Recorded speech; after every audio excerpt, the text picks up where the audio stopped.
शहर से दूर एक सुनसान गांव में एक पुरानी हवेली खंडहर की तरह खड़ी थी। गांव वालों का कहना था कि वहां एक खूनी पिशाच का वास था। जो भी उस हवेली में गया वह कभी लौट कर नहीं आया। एक दिन अर्जुन नाम का एक जिज्ञासु युवक उस रहस्य को सुलझाने के लिए वहां जाने का निश्चय करता है।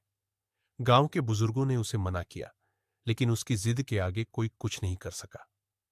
रात के समय अर्जुन लालटेन लेकर हवेली पहुंचा। अंदर घुसते ही उसे एक अजीब सी ठंडक महसूस हुई।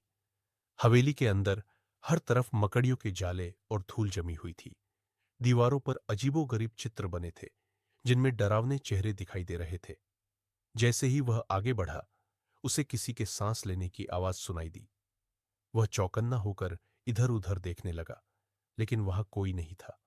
अचानक हवेली का दरवाजा जोर से बंद हो गया। अर्जुन का दिल तेजी से धड़कने लगा।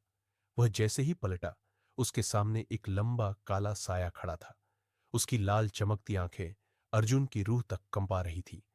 वह कोई और नहीं बल्कि वही खूनी पिशाच था जिसकी कहानियां गांव में प्रचलित थीं। उसके नुकीले दांत खून से सने हुए थे। अर्जुन ने भागने की कोशिश की, लेकिन उसके पैर जैसे जमीन से चिपक गए। पिशाच ने अपनी भयानक हंसी के साथ अर्जुन की गर्दन की तरफ हाथ बढ़ाया। तभी अर्जुन को याद आया कि उसकी जेब में एक लोहे का त्रिशूल है, जो उसने मंदिर से लिया था। जैसे ही पिशाच उस पर झपटा, अर्जुन ने अपनी पूरी ताकत से त्रिशूल उसकी छाती में घोंप दिया। पिशाच ने दर्द से चीख मारी और देखते ही देखते उसकी काली छाया धुएं में बदलकर हवा में विलीन हो गई। हवेली की दीवारें कांपने लगीं और वहां की सारी बत्तियां अपने आप जल उठी। अर्जुन किसी तरह बाहर भागा। जैसे ही वह बाहर आया, हवेली धड़ाम से गिर पड़ी। सुबह होने पर गांव वालों ने अर्जुन को जीवित देखकर राहत की सांस ली।